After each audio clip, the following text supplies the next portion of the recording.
Every ounce of silver sitting in the COMEX vaults has a crowd of people who think they own it. Not one owner, a line of them standing shoulder to shoulder, each holding a piece of paper that says the metal is theirs. And here is the quiet truth the financial channels will never sit you down and explain. There is not nearly enough metal in that vault for all of them to be right. That is what silver just did that nobody is talking about. Not the price. The price is the distraction. What actually moved is the gap between the paper world of silver and the physical world of silver. And that gap is the whole story. So let me pay off the title right now, in plain words, before I prove a single thing. The case here is not that silver went up or down this week. The case is that the market you can see on a screen is a claim check, and the number of claim checks written against every real deliverable ounce has become so lopsided that the entire structure only holds together as long as almost nobody asks for the metal. That is a real defensible thing to understand, and it is the kind of arrangement that works beautifully right up until the moment it does not. Now, let me be honest with you before I go one step further, because you have been sold enough fairy tales by people who wanted your money. I cannot tell you the day this matters. I am not going to insult you by pretending I know the hour the music stops. This is a case, not a guarantee, and it is not personal financial advice.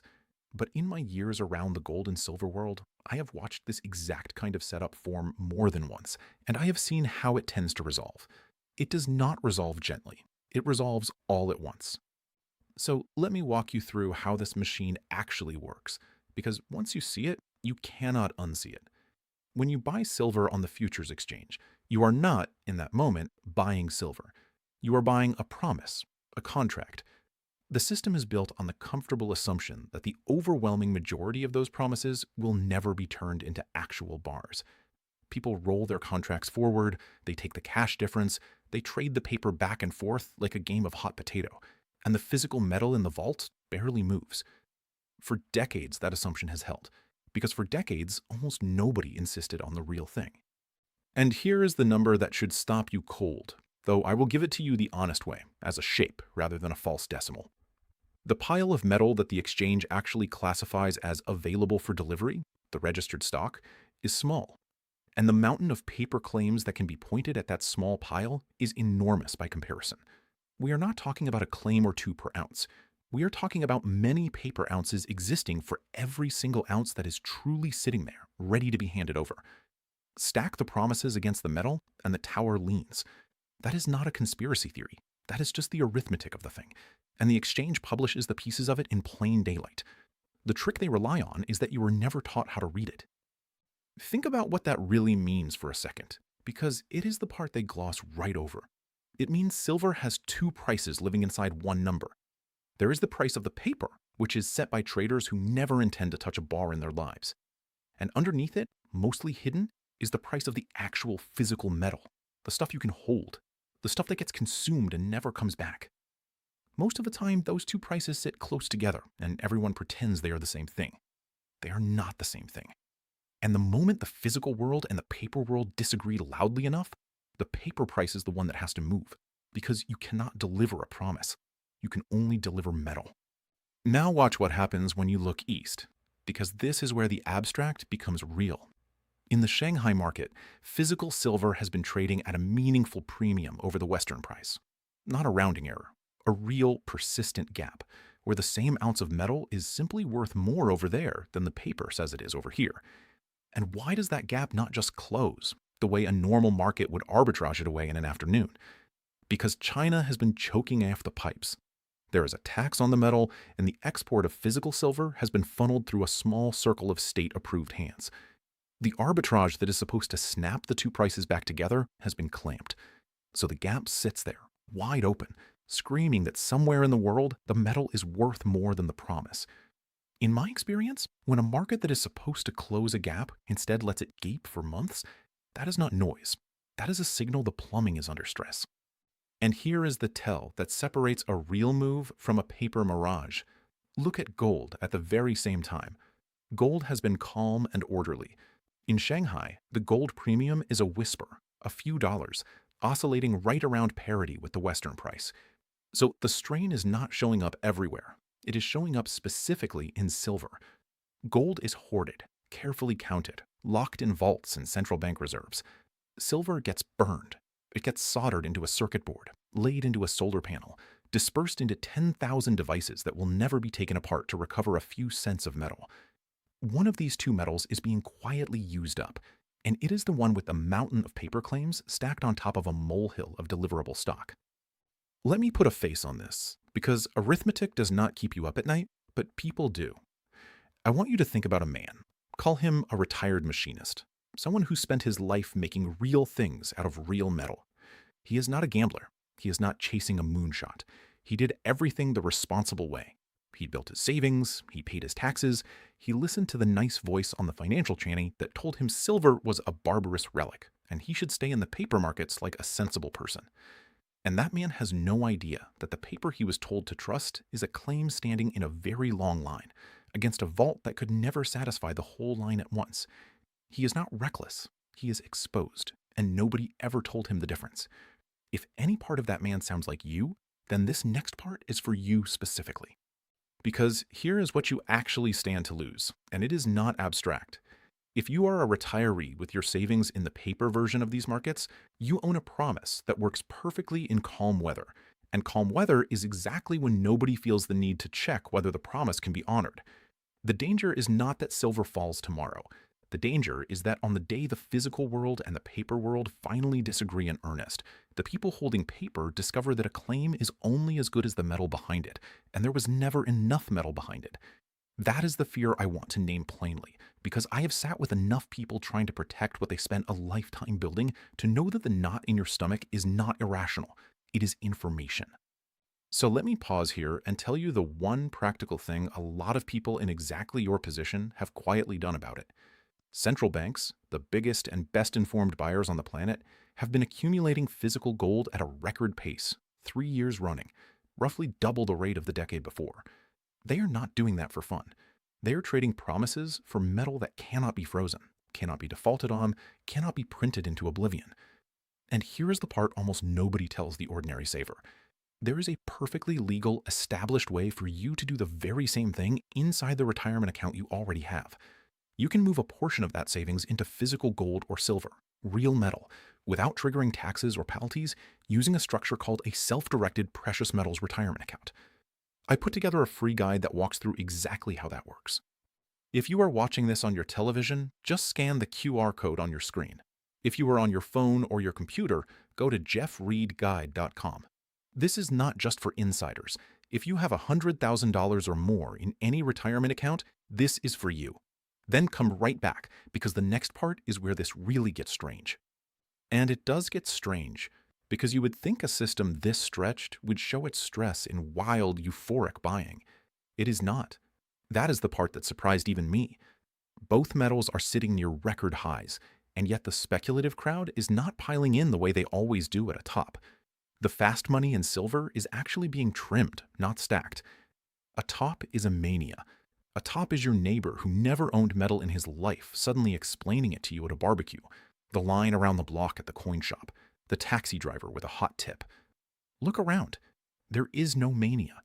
This rally is being led by physical demand and by hands that quietly want the actual metal, not by a screaming paper stampede.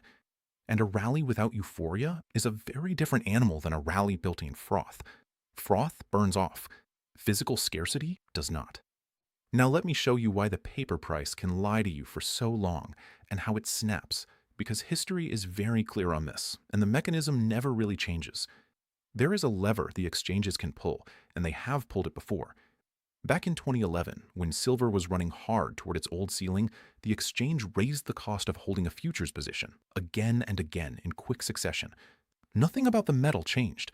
Not the deficit, not the demand, not a single ounce in the ground. But the paper structure got squeezed from the other side, and silver fell roughly a third in a matter of days. Let that sink in. A 30% move, driven by the rules of the paper game, with the physical reality completely unchanged. That is the proof, in the historical record, that the price you see is the paper price, and the paper price can be jerked around by the mechanics of the exchange. It cuts both ways. What can be squeezed down when the desks want you out can be squeezed violently upward when the metal simply is not there to deliver. And here is a second piece of history that tells you the paper price and the real price are not the same thing at all. Silver has touched roughly the same ceiling twice, decades apart. Once around the start of the 1980s, and again about 30 years later. Same nominal neighborhood, a generation apart. But think about what happened to the dollar in those 30 plus years. The cost of everything roughly tripled or more. So the silver that hit that ceiling the second time was, in real terms, in terms of what it could actually buy you, dramatically cheaper than the silver that hit it the first time. The nominal number fooled everyone into thinking silver had already had its run. In real inflation adjusted terms, that old high has never truly been reclaimed. The paper number stood still, while the metal underneath quietly got left behind. That is the kind of thing that is hiding in plain sight, and that the financial media has no incentive whatsoever to point out to you. Which brings me to the enemy in this story, because there always is one, and it is worth naming clearly. Who benefits from you believing that the paper price is the real price? Who benefits from you rolling your contracts, trading the promise, never asking for delivery, keeping the whole comfortable illusion intact? The trading desks and the big institutions who run the paper market make their living on your churn. A frightened retiree who dumps his metal into a shakeout is their paying customer. A confused saver who never realizes that a claim is not the same as an ounce is the foundation the entire structure rests on. They do not need you to be wrong forever. They just need you to be wrong for long enough and quiet about it. That is why nobody on the financial channels will sit you down and walk you through the ratio of paper claims to deliverable metal the way I just did.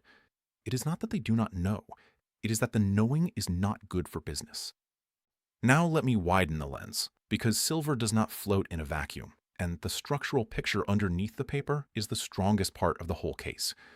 The world has been running a structural deficit in silver for years now, several years in a row, with demand outrunning new supply, and the gap being filled by drawing down the stockpiles that already exist above ground.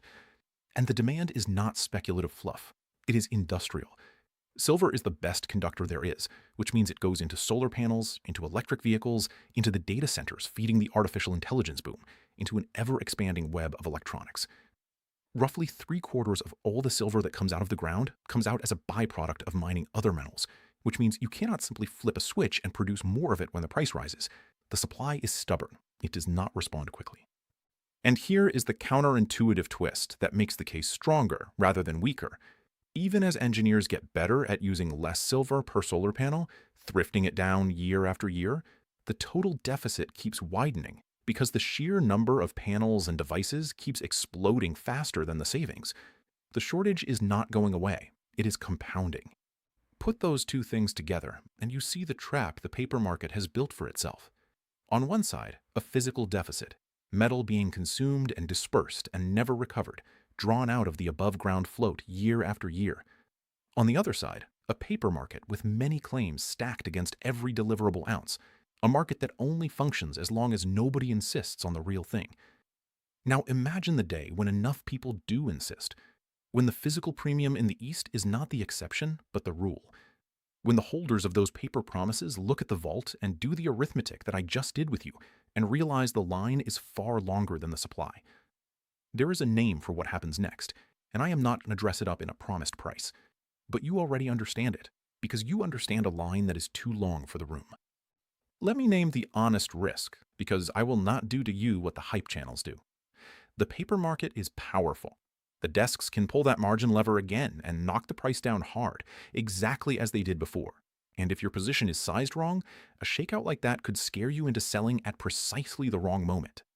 That is the real danger to you, and it is not the metal, it is your own hand on a sell button in a moment of fear. So the practical principle, and this is a principle and not a prescription, is to own the metal itself, and not just the paper promise.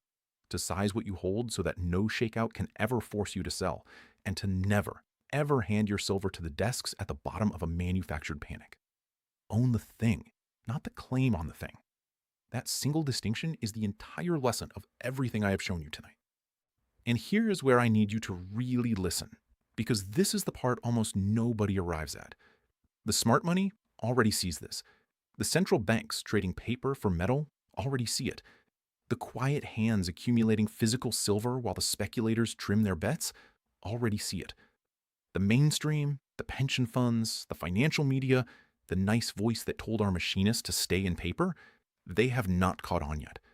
And that gap between the people who understand the paper to metal problem and the people who do not is the whole opportunity. Because by the time this leads every news segment, by the time every advisor is recommending it, by the time it is obvious to the entire crowd, the easy part will already be behind us. Nobody sends you an invitation to this. Nobody is going to call you and tell you the day the line got too long. You either understood it before the room noticed, or you found out with everyone else, which is far too late to be early. So that is what silver just did, and why nobody is talking about it. It is not a price move. It is the quiet, widening disagreement between the paper world and the physical world. A mountain of claims leaning over a molehill of metal, hiding in plain sight in numbers the exchange publishes and nobody teaches you to read. I told you at the start that every ounce in that vault has a line of people who each believe it is theirs, and there is not enough metal for all of them to be right. Everything I have shown you since is just the proof of that one sentence. The machinist does not know it yet. Most of the country does not know it yet. But you do now. If you have $100,000 or more in a retirement account and you want to understand how to protect it before the crowd figures this out, I would like to offer you something real. I hold a free one-on-one educational web conference for viewers in exactly your situation. No cost and no obligation. And it is reserved for people who watch this all the way through. Mention that you saw the full video. If you are watching on your television, scan the QR code on your screen right now. If you are on your phone or your computer, go to jeffreedguide.com. And let me give you the honest why now, because I will not use fake urgency on you. The window where this decision is still calm, still cheap, still completely reversible, is precisely the window when nothing feels urgent at all. That is not an accident. That is the whole point. By the time it feels urgent, the easy part is already gone. Right now, while the line at the vault is still quiet, is the only time this was ever going to feel like your choice instead of your reaction. Nobody is going to hand you that invitation. So consider this me handing it to you.